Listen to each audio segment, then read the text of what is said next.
The gentleman from New Mexico, Mr. Lujan, for his 5 minutes of questioning. Thank you, Madam Chair. Mr. Bowen, thank you so much for being with us today, sir.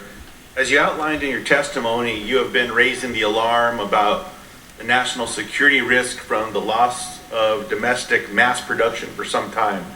Does the United States need to change that and dramatically increase the manufacturing of medical supplies? There's a short-term issue and a long-term issue. Right now, there's a lot of masks that are needed, and there are a lot of people going into the business. Unfortunately, a lot of them don't know what they're doing, and we're making masks out of fabric and other things that don't work. What I call that is making a life jacket out of lead. You know, I can make a life jacket out of lead and I can paint it orange, but don't go in the pool. Some of these masks that are being made are worthless. I'm sorry, I lost it. I think you answered the question that yes, the United States needs to take this seriously and to up manufacturing, but we need to do it the right way. Yeah, I don't think we need to up manufacturing that much. I just think we need to have it be in the United States so it can't get cut off. Like a lot of the Chinese supply was cut off. Appreciate that, sir. On January 22nd, you emailed officials at HHS and offered to reactivate 4 of your company's unused production lines for N95 respirators, correct? Yes, sir. And what was the response to your offer? Well, Dr. Bright was kind of all over it. I mean, he really thought this was an important thing. So he said, I'm going to forward you to Laura Wolf. She's in charge of infrastructure. And my attitude was, this is too little too late, but we've got these 4 machines. We could at least, protect some people, maybe our infrastructure. So they asked me to get with her and tell her what we could do. So I did. I sent a big long email that said, here's what we can do. And then there wasn't a lot of response after that. And again, I wasn't looking for a contract. I'm just trying to be helpful at this point. So, and again, I think that the travesty here isn't what happened in January and that time. Laura Wolf is no more responsible than all these other thousands of people that I told, hospitals and everybody I told. So to look at her and go, or look at them and go, hey, they didn't listen and you were right, well, it might not have been right. They're all making decisions in a battlefield situation. I'm not going to be too hard on those folks. I think that the real issue is that, look at the HHS presentation from 13 years ago. They said, here it is, we're going to have a problem. And that day, that's why I said when Brenda Hayden came and gave us that presentation, Brenda, you're preaching to the choir. We can't believe this. This is so wonderful. And then Brenda goes, but we're not allowed to fix it. I said, you got to be kidding.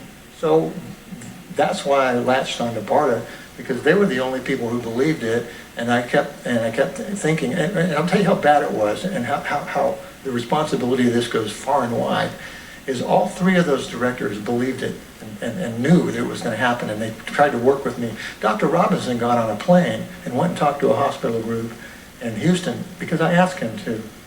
And because of that, MD Anderson Cancer Center today has enough masks, and they're the only hospital system in Texas, in Houston who does, because Dr. Robinson got on a plane. Just because my time's going to run out here, sir, in that communication, it's my understanding that you shared how many masks you could make, and what I was led to believe was 1.7 million masks per week or 7 million per month. Is that correct, sir?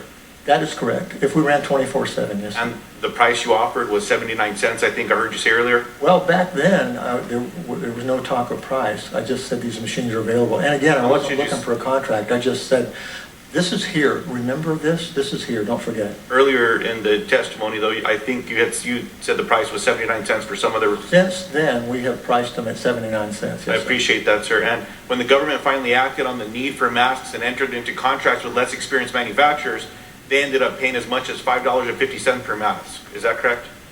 I just know what I read in the paper. I read that as well. It sounds like price gouging to me. Look, Dr. Bright testified that there's still a shortage of PPE. There should be no question to everyone in this hearing that there's a shortage of PPE, including masks.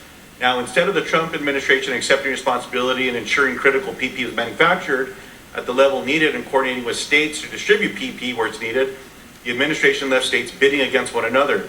Jared Kushner, who was appointed by the president to be in charge of medical supplies, said at a press conference, quote, "The notion of the federal stockpile was it's supposed to be our stockpile, it's not supposed to be the state stockpiles that they then use." A day after Jared Kushner was on that press conference, the website was changed to reflect his remarks. Madam Chair, I just want to submit into the record an article from U.S. News and World Report, States Competing in Global Jungle for PPE. So ordered. Thanks, Madam Chair. Kneel back. The gentleman kneel.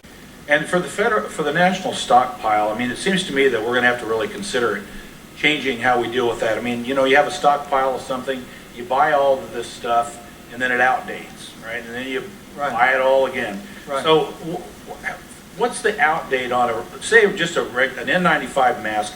How long are those certified to be used and sitting on a shelf? You pull it off there. They're all different. For how long? They're all different. 5, 10, 15 years, they're all different. They're all different, but I've never thought that stockpiling was the way to go. Right, so this mask here might be, you know, if it's set on a shelf in a closed box, it might say on there 10 years.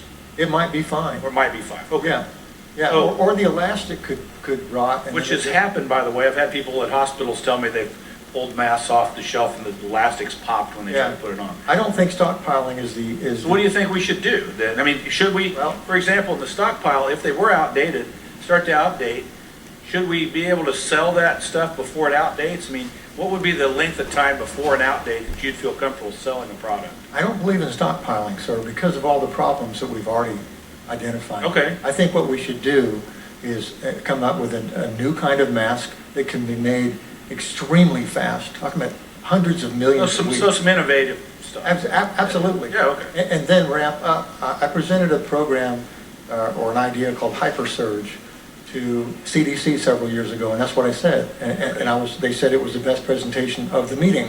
Yeah. And then we never did it because I couldn't figure out a way to make it profitable to go and build a machine that's not going to be used. I'm not in that business. Yeah, so I get that, because like I was a heart surgeon before, and so we used to, when I first started, 25 years ago, we would have a stockpile of heart valves of all sizes. Right. The hospital bought them, they sat there, they had outdates on them, and over the years, ultimately, we got to a point where they don't stockpile those anymore at the hospital, because things would outdate and they'd have to get rid of them. So now, basically, things rotate. You know, when you're going to do a heart surgery case, Right. you know, you can get the products will come through and you'll be it's consignment basically, right?